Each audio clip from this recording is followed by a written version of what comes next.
if you worked for me, you'd, you'd see this side. But why? Because we talked about it, and it has to be done. You both said you worked on Friday or Saturday or whatever. You got to work on this. This is it's at the top, right? We don't start with the leads if we didn't do this. There's no point. This is easier than this. There's more money here than here. Yeah. So don't take the hard way to the bank. Start with the easy stuff. So you got to do this part. This is not an option.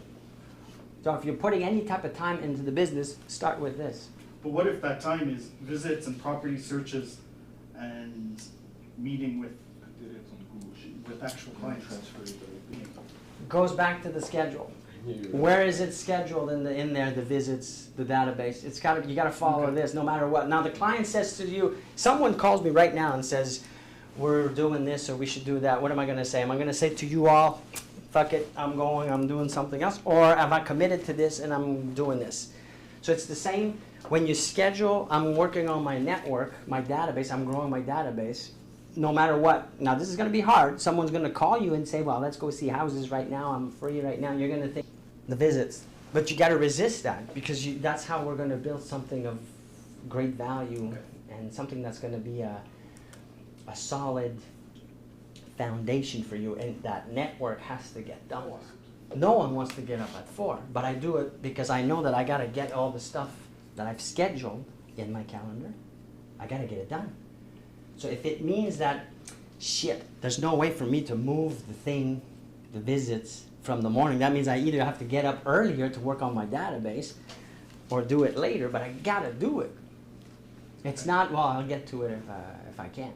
Thank you for sharing this. So I left the space open because I know today we're going for sale by owner, probably, so this is my appointment. Expired letters or move up? Okay, yeah. Here. So 9 o'clock in the morning, I do the leads follow-up and then the networking. Okay. I have something here to say. This is good. This is why we do this. Okay, so you see the block here is 2 hours. Okay? There's a time window, which is just good. But we need a quantity of how many we're going to do of the whatever we wrote. In other words, you always want 2 things. You want your goal inside the time and the quantity of the activity. The load work. The what? The load work. Those. Yeah. So how many leads follow up and how many network whatever, what does that mean? That's your database. The database, yeah. So I'm going to add, let's say, I'm going to work, how many leads have you got now? 8. So I'm going to work my 8 leads, and I'm going to, so that means it leaves me quite a bit of time for my network stuff, so now I got to be tight with, stronger with my network numbers. Fait que là, je vais mettre, faut que je rajoute 250 noms à ma base de données. You need to impose yourself some objectives that are some kind of pressure, not 2 hours for 8 leads. And I mean, I can follow up with 8 leads in about 5 minutes. So that leaves you but you need the 2 things, always time and the quantity of. And then if it feels too easy or too comfortable, you got to give yourself shorten the time or increase the number. Who has or in the past had employees that they paid? So when you pay an employee, this becomes very clear. Why? Because you're actually paying them. So you're like, okay, I'll pay you the whatever it is, $20 an hour. But if I was paying you $20 an hour for 8 follow-ups and you have 2 hours, I'm going to be like, shit, wait a second, that makes no sense for me math-wise. That's not a good return on my $20 or my $40 because now I'm paying you for 2 hours. So I'm going to be like, okay, well, I'm going to give you 40, but I want way more follow-ups on the leads or way more follow-ups on my network. Okay? Tout le monde comprend? Ça a de l'allure? Same for here. So I got, what is this, an hour and a half? For how many letters? What did you know, or? Actually, today I didn't get the chance to do it, so. Okay. So you just but cost. Usually it's like 25 letter, maybe? In an hour? Well, find the, yeah, but look at the property and then do the letters. Who's doing letters? Who's doing expired? So we don't have no baseline. So when you don't have a baseline, you start with, you give yourself, let's say you said what, 15, 25? 25. You start with 25 and in that 90 minutes. And then as you're doing it, you're conscious and tracking this to give yourself a baseline. So if you're the employee versus the employer is going to say, okay, again, I'm paying you for an hour and a half. I'm going to see how many can I do in 25 in an hour and a half to give yourself a baseline. Do you know what a baseline is? It's like a minimum kind of target of. So same thing here. Then lunch. That's a lot of time for lunch, but yeah, but I do it while just because you said schedule your lunch, so I did that, but I don't really. Now again, you can take as much time as you want. You can do whatever you want. I'm just trying to get you to be so efficient that you get the results that you want and surpass it by a lot, and be all like, "Oh shit, this is great." Call just listed. Yeah, I wanted to do a call, just listed. Okay. Like we talked about. But I didn't get a chance to do it either. Today was a little bit. So again, same thing here. How many calls in that block? Should you pull out the information or build the database of who you're gonna call? Wait. I haven't done the question. Should you do it here, or should you be here just making the calls? Do you do both at the same time, or do you just you try to separate the doing from the I call it admin. If you're building your just listed list, It should be outside of the call block, I think. I think that it should not be at the same time, because it's like two separate things. It's like, okay, I have my database. Now I'm doing the calling or the mailing or the emailing or I'm just gonna pump that out. I'm not gonna mix the two. So if you know that this is your structure for the week, as an example, so I come in on the weekend.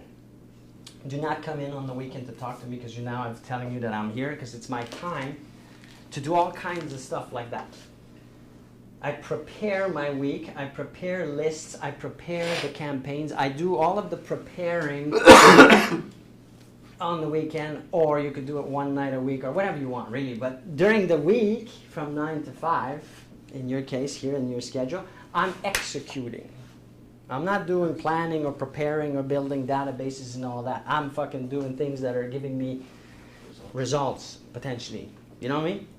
Because the danger with doing both here is that you're going to do more of the building and than the actual doing. So if you have a manufacturing plant and you have someone on the assembly line, they're just doing whatever they're doing, building the widget, and you don't want to be designing it, thinking about it, doing the engineering, and then designing at the same time. You got different department, different things. You want to operate in a very efficient way. So to consider, you could do it the night before for the day, or you could do it on the weekend for the week.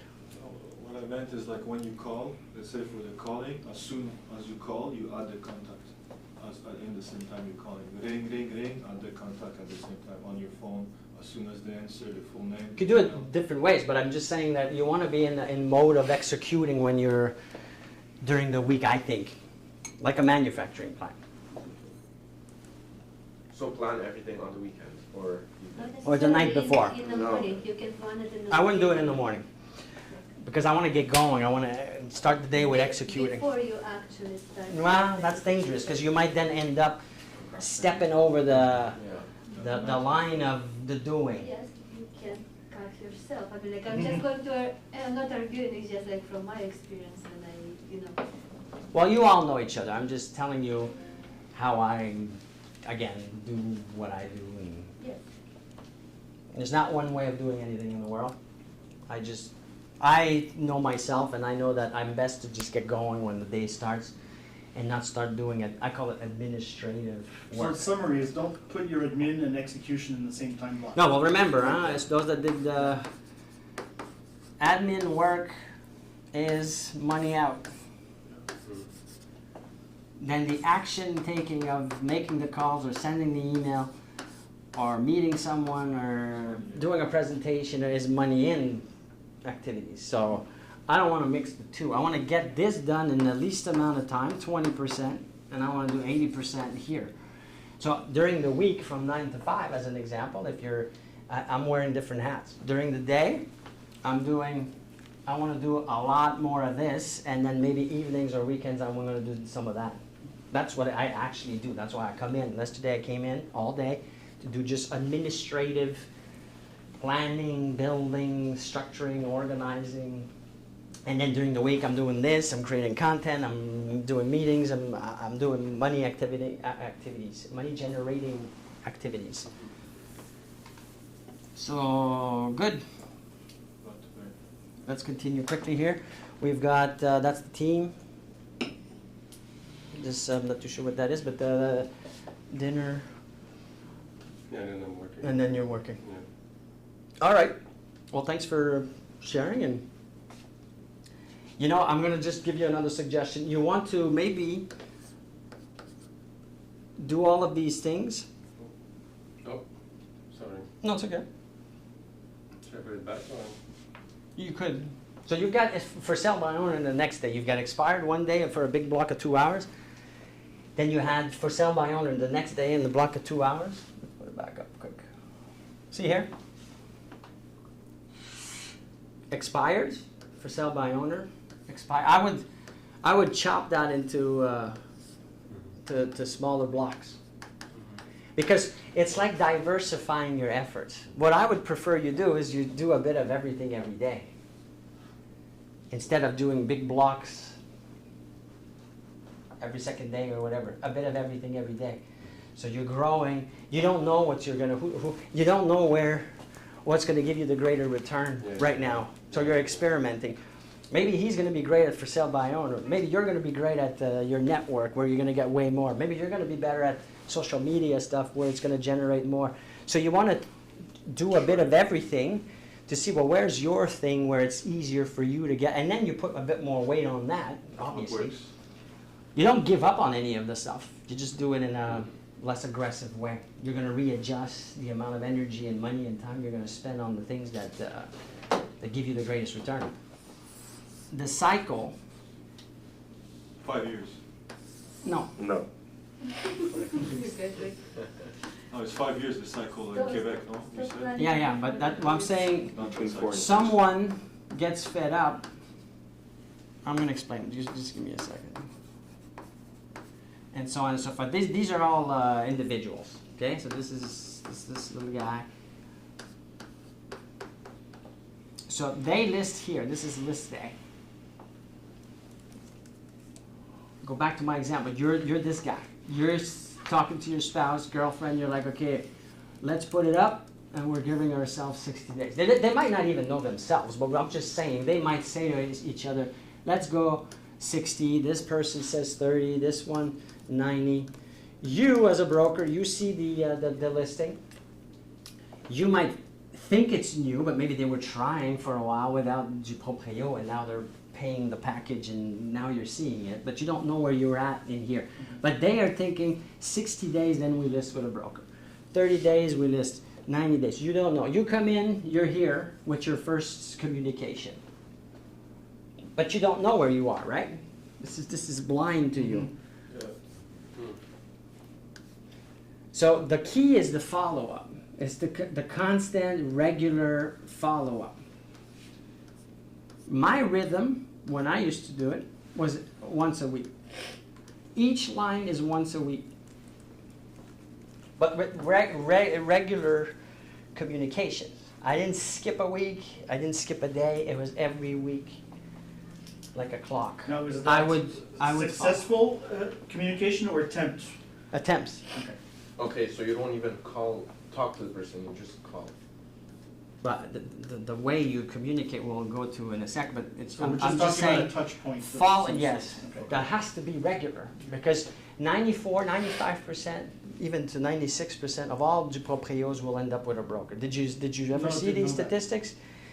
Roy Lepage sends an email quarterly or whatever, and they track that, and other companies, PCEQ, they track that. Huh? 94% is a lot. It's 94 to 96. I mean, it changes every month. But my point is that they're going to go to a broker. Might not be you, but if you're consistent and regular with your follow-ups, you might hit that date much easier than if you just do one follow-up there and you say, he doesn't want to sell, it's never going to work, and you go to another one. So you got to be regular if you're going to do this. Don't do it if you think you're just going to make one call or one visit and you're going to get the listing. You might, but that's like winning the lottery. I'm not running a business like Yes, buying you a do. ticket to the lottery. So just you have to have that in the back of your mind that it's got to be consistent. So in your calendar, that's why you have to have that every day, a window where you're doing your follow-ups. So there's either I'm building or trying to get someone new to add to my for sale by owner database, and I'm following up with those that I had a contact with. Okay? Can I give an example but with a truck, not a house? Someone was trying to sell a truck for 6 months, 34,000, and I kept getting 27 every 2 weeks. And after more than half a year, I said, come take it for the price. There you go. 25. That's a good example. Okay, so you go into Proprio, you find the one I just showed you. What's the next step? Let's say he's not on the do not call. I would call. Just pay attention.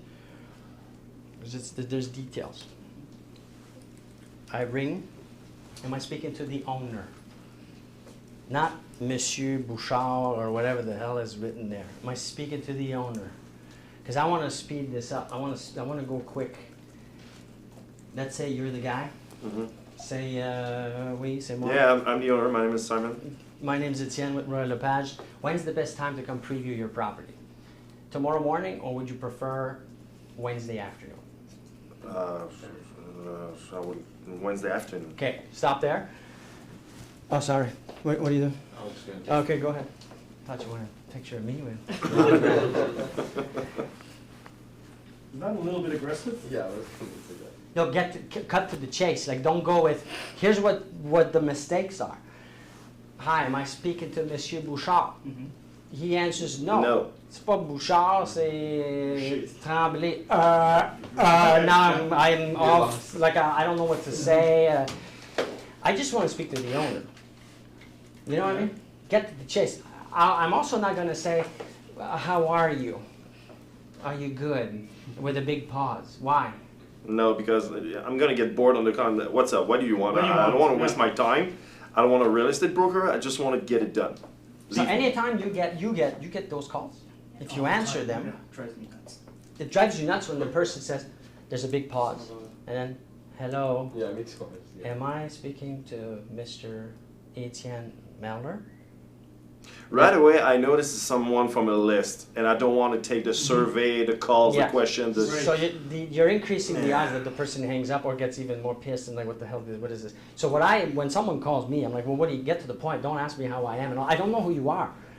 It's unsincere to say how are you if you don't know who I am. I know you don't care and you're just trying to. So I'm gonna say, as the recipient of the call, well, get to the point. What do you want? Maybe I want what you're offering me.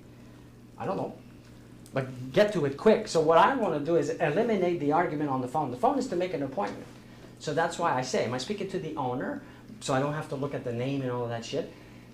Yes. Okay, great. My name, I'm going to say who I am. I'm not going to lie. I'm Etienne from Royal Lepage. When's the best time? Like no pauses, no delays, no can I, could I, would you, would it be possible to go see? No, just can I, what's the best time to preview the property? I only need 5-10 minutes. Tomorrow morning, or would you prefer, give them two options. If you give two options to someone, what happens to their mind? They start thinking, well, which one do I prefer, this one or that one? Not yes or no, because the no is going to be the default thing. I don't really know you, no. but may I suggest something? Sure. Let's just say you asked me the same thing, and I said, why do you want to see the? Yeah, and this Yeah, is what's exactly. this is what's going to happen 99% of the time, right? It's not Yeah. going to be that easy that they're going to be like, Like, yeah, come whoa, on no, in. I don't want agents coming to my place. Okay, so let's continue. According to Let's- statistics, 94% of you call on No. centers. Okay, great. No, I'm happy you said that. Yeah, that's a good point. But it's Okay. No, you tell them. I meet you for the first time. Are you following me? I meet you for the first time. Okay? Hi. Etienne Mellor. Nice to meet you. Hey, you know what? You shouldn't wear that color with that gray jacket. Not very nice. So, anyways, thanks for coming. How do you feel? He's not listening to anything else you're saying. Are you? Is this a good way of starting a relationship? No. No. So don't confront. Don't say something like, we can get you more If money. they don't have time and they're trying to hang out, You hang up. That's it. You don't want to talk to me. No, don't. I'm not forcing next nothing. time you call back, they remember because you said No, they something. don't. That's No? the thing. You think they remember? Come on. Yes, you said No, 94%. they don't. No.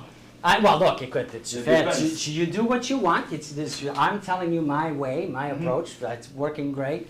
If you think it's dated or it's because it was 20 years ago, I would bet tons of money that I can do it again. I've done it on videos too, on YouTube. I've done cold calling and all that. It's not human beings haven't changed. You know what I mean? It's all about relationships. So if I go in direct with what I'm going to do, I just need 5-10 minutes. I want to preview your home tomorrow or that. There's a chance you say yes. Now you could say who was saying. Why do you want to see my home? So why do you want to see my home? Well, thank you for asking. I'm a full-time real estate broker. I have tons of clients. I do this for a living. It's important for me to go see properties before I bring my clients. I'm not going to bring them to something that doesn't fit their needs. So tomorrow morning, or did you say Thursday afternoon is better for you? Give me something. Give me a rebuttal. Tomorrow morning. Wow, rebuttal. Well, you have no, a not client. necessarily. You could have said that. You could have said that. Okay, so you have a client. Attends, Let if me you know when say, you have a client. and wait. then we'll talk. So if you say tomorrow morning, I'm going to say, am I speaking to Mr. So-and-so? And is this the right address? Mhm. I'm not going to do that, and in case you don't even answer, I'm not going to take time to look at the address and the name and all that. I'm going to save time. It's efficiency. Right. So let's say you don't say that, and you say what? Oh, so you have a buyer? Well, if you don't, then let me know when you have one, then we can give me a call back. So what we do, like I said, I do work full-time. I do have a bank of buyers. What we do in real estate is we have caravans. Do you know what a caravan is? A caravan is we go preview the homes before we bring our buyers. This is what professional realtors do. The good ones, anyway. So I just need 5-10 minutes. I won't take more than that. Tomorrow or Thursday. I'm always going back to the tomorrow because the phone, and what I'm trying to do is not sell on the phone. No one's going to buy on the phone my services. Huh? No, house. So I'm going for an appointment. That's it. That's all I'm using that phone call or that communication is to get an appointment. Am I going to get people that are going to say still no and hang up? Yes. Sure. So what? There's Next one. 1,100. Next one. Now, let's say you hang up. I go to the next and I continue and so on and so forth. A week goes by, right? Because I'm doing this, well, every day, but maybe I'd skip that one. I would call him, I know, in a week right now. Because maybe he's just not in the state of mind right now. So I'm still gonna note that I spoke to you today, Monday. So Monday next week, I'm calling you again. Same thing. I'm not saying it's Etienne, you remember, he doesn't remember, fuck. Who the hell remembers who they talked to? And so I'm going to say the same thing. Am I speaking to the owner? Yes, my name is Etienne. Or he doesn't answer. It's a voicemail. What do I do? Hey, it's Etienne. I was calling to speak to the owner of the property. I have some great news. My name is Etienne from Rite of Passage. Please call me back. If you just say your name, they're not going to call you back. But if you say you have great news or some exciting stuff to share with you, What's the great news though? no, it's a message. What one is Yeah, it? but They call you back. Yeah, but they call you What's the back, great or what's the news? great What's the great news? news? The great news is that I'm interested in seeing your property. When would it be better, today or tomorrow? You don't know who I am? Yeah. You don't know who I am? Sounds so easy. No, it is that easy. Yeah, you know. But you got it. Why would you call someone back if you don't give them, if it's not, if you call someone 3 times in a row, Mike does this They're all the gonna time. answer, yeah. They answer the damn phone because they're like, oh shit, it must be important. What is this? What's going on? No, but you got to go get the business. The business is not going to come to you, so you got to go do it. And is it a great news that this guy lists with me or you? Yes, it is, because there's a lot of no good brokers out there, and if you don't have confidence in who you are, then why would they? I'm doing a little mind game with you guys with the leads too. I'm going to tell you. The more you buy these leads or accept these leads, the more you're going to feel comfortable with spending money. See, you have a problem right now with spending. Most people have a problem with spending. When you spend more and more and more and more, you become very comfortable with spending substantial amounts of money because you're going to have confidence in yourself that it doesn't matter if I spend $5,000, $10,000. on leads or because I'm going to go get it back. I did it already. That's what's going to happen. When you get your first sale and you pay that bill off, you're going to be like, hey, it wasn't too bad. I'm not Do dead. this again. I did it. Rinse Now I'm and going to go repeat. even bigger because you got to spend a lot of money in business. You got to take risks. We talked about that. Mhm. So this is the same thing. Your confidence is going to be perceived the way you talk, the way you express yourself, the way you leave a message. It's going to have a big impact. So this is important that you try it out immediately, and it's important that you come back with the rebuttals. Who's done for sale by owners already? Or no? So share. What was So- your approach? So there's a couple ones by my house. I called 2 days ago. I called 2 of them. The first one was like, when you have the buyer, call me back. And then the other one was like, well, I'm gonna leave it for a couple more weeks. Then if not, you can call me back. Then we can discuss something. So that was one attempt, one call? Yeah, that was one call. So I'm gonna call her again tomorrow. They don't remember you, by the way. Just know that, no? Oh, I sent her a text so she could have. Yeah, but when you call, don't worry about what you said and what they said, and it's like new now. You just go in, you say the same thing, try what I said. I just need a few minutes to go preview.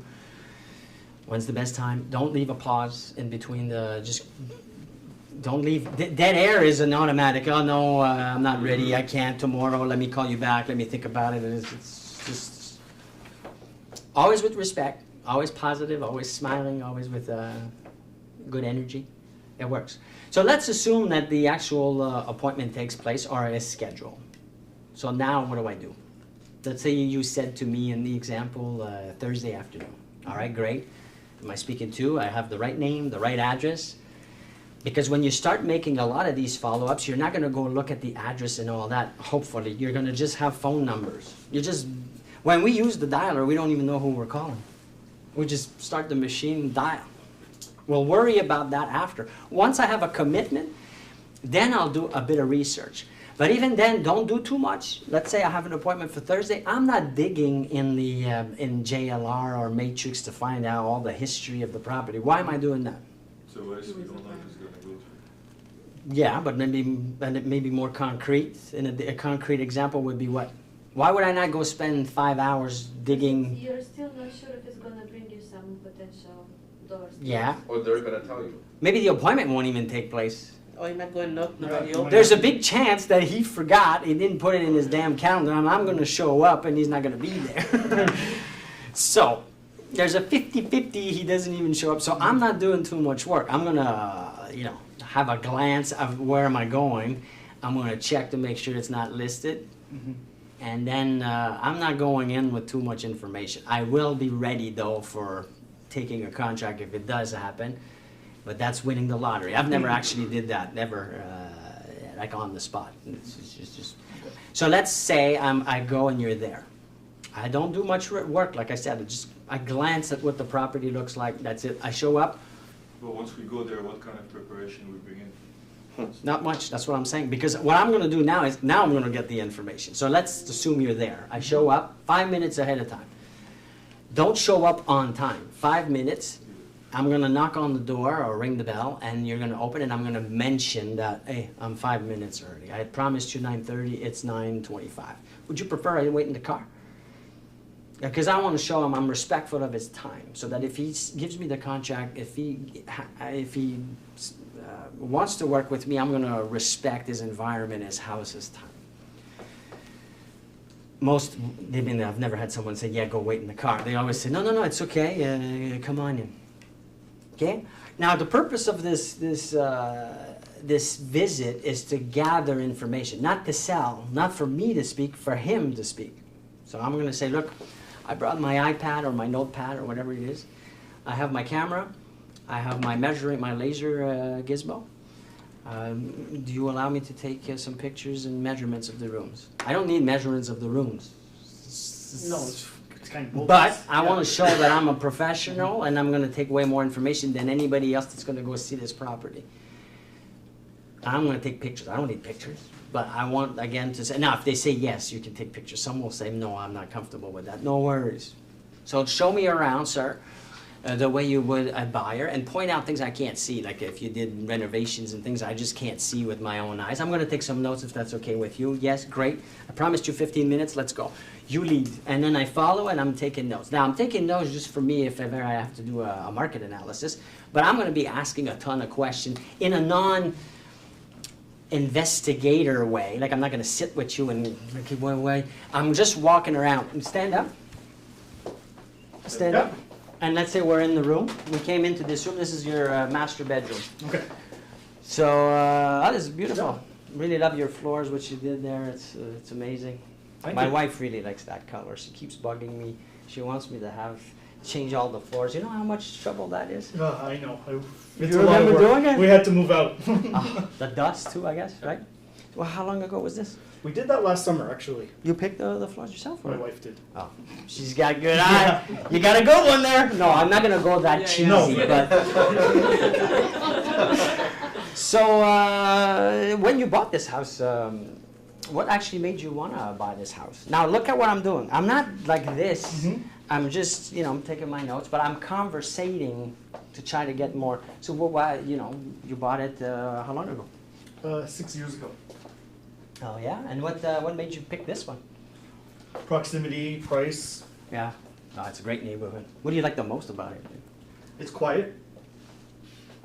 Yeah, he's not a talker, but that's okay. So, did you use But a you'll broker? probably get a lot of that. Like, I think a lot of people Yeah. are not forthcoming, right? It's- That's right. So it's our job, our challenge to connect with the individual as much Ask as the we can. questions. And so, when you picked it you worked with a broker, I think. We eh? worked You with a said? broker, we gave him our price, he gave us a bunch, and this one just stood out. It didn't need a lot of work. We like the area, it's quiet, not a lot of traffic. What's the one thing you don't like about the area? What about the neighbors? We have a couple of noisy neighbors, they work on their cars, so. There's always those neighbors, huh? Yeah, but I mean, we're kind of set up. Now we would be walking. Now it's hard to do because we're in the Yeah, tight you're room. But, done. Okay. but what I'm trying to get at, it's more of a conversation. Even though I'm asking questions, I'm not like this. Like, so No, what did you like about it? interviewing. Yeah, because then this is really awkward, and it's much easier to ask tougher questions when you're not looking at the person. So what did you not like about the broker that you worked with, or the experience that you had? Because why am I trying to pry for that information? When I come back, That's a good question, because well, do you want to know if the you good got a good things? broker, how come you're not using your broker now, right? Well, I want to know the bad and the good, so that when I come back to do my listing presentation, I have more information than just the damn house and the price and the commission. You got to find out the emotions. Like, there's a million other questions, but like another question would be, well, when do you hope to be in your new place? Oh, well, we're looking, we haven't found something yet. Are you working with someone to find you that property? No, we're kind of just looking ourselves on Centris and DuProprio. If you had to describe me the perfect scenario, perfect home, perfect features, what would that be? I'm not doing this, by the way. I'm not like this. Like, I'm tired of renovations, something with nothing to do. no renos. I hear you. I hate it. Getting too old for that. Well, you're a young guy. We're close in age. If you're old, where am I? You see, he's laughing a bit, and you need to have this, some kind of Connection, Yeah. you told it. Connection, yeah. Now, if I see things in the property that I have similar, if I see kids and they're young and my kids are young, I'm going to say, oh, your kids did they play at this thing? My kids go there? Oh, you have kids? Yes, I do. I have 5 boys. Can you believe it? Oh, boy. You know, that's all, like, now I'm a human being. I'm no longer just a $ salesperson. This is important. But how you're positioned too is very important. You're on the side, whereas some people are in front, but when you're in front of someone, it's too confrontational. Oh, we're doing this for the class. No, but it's yeah. true what you're Yeah. saying. If I'm like this, asking you things, Oh, you're gonna be yeah. uncomfortable. That's also why if you're walking around, it's less Less of like a- an interview, huh? Yeah. So you're gonna have to practice and develop, and you should. I think the best way to practice is with real people, real clients, real for sale by owner. And I you're have an gonna. idea too. Let's you even like go to your friend's house and say, hey, show me around your place. You could. But so my point with all this is that it's important to ask a lot of questions, not the price and you can't. What I'm saying is that don't just focus on the home and doing the price, the CMA. Make a connection. If he tells me what he didn't like was that every time there was a visit, the broker wasn't there, or he used a lockbox, and that we didn't like, or we had something missing from our home because or some people showed up and we didn't even know about them. And this is important because when I come back to do my listing presentation, if I get to that point, I can address that by, he won't remember that he told me this, but when I'm going to say, well, part of my service is that I have a member of my team that's there always to open, and we don't leave other brokers unattended. We give you a full report prior to who's going to come, the day, I'm going to address everything he's telling me he didn't like, and what he liked about the other broker, I'm going to add it and put it in my thing. If I'm going to say, well, how many times did you communicate? What was the frequency? Whatever he liked. I'm going to say this. I'm going to give him maybe even more. I'm going to take and add even more. You see? So, thank you. No problem. So when I do my measurements, my picture and all of that, at the end, and I stick to my 15 minutes, if I said 15 minutes, stick to your words. I'm hoping that at some point during the visit, he asks me, well, what do you think is what's your opinion? Because now I'm building myself up as, oh, this guy looks like he's a pro. Also, notice how I'm dressed. This is a good example today. I will not go to any client dressed in a casual way, like that. Yeah. I will not, no. No. Now, not because I'm an old-fashioned guy, or no, it's not that. People associate, this has been studied galore. It's not a, if you had met me the first time you met me and I was wearing my tracksuit, would it have had the same impact? No. No. No, but you would think, okay, it doesn't mean that he's not knowledgeable, he doesn't have great experience, but the look has to match the what you say, especially for people that don't know you. Now, if you see me today in my tracksuit, you might say, hey, we're at the gym, but the first impression is important. So I like to wear the full thing because I like to stand out. Like no one wears ties anymore. Have you not noticed? Yeah. The little short. You could. I mean, you don't want to go tuxedo here and look. You could. Maybe that's your thing, but I like the classic dark blue, professional looking. Oh, he looks like he knows what he's doing, and I think it's important. Not I think. I know it's important. But again, it's your business. You do what you want. And once this is done and the relationship has been established, then you can tone it down once you get to know them, because you will know them better after a while. And once you get the contract and you can show up business casual or on the run because you're opening. But still, you know, it's out of respect. It's not for you, it's for them. Respect for the business. And they won't say nothing, right? But they'll think it. So this is little things.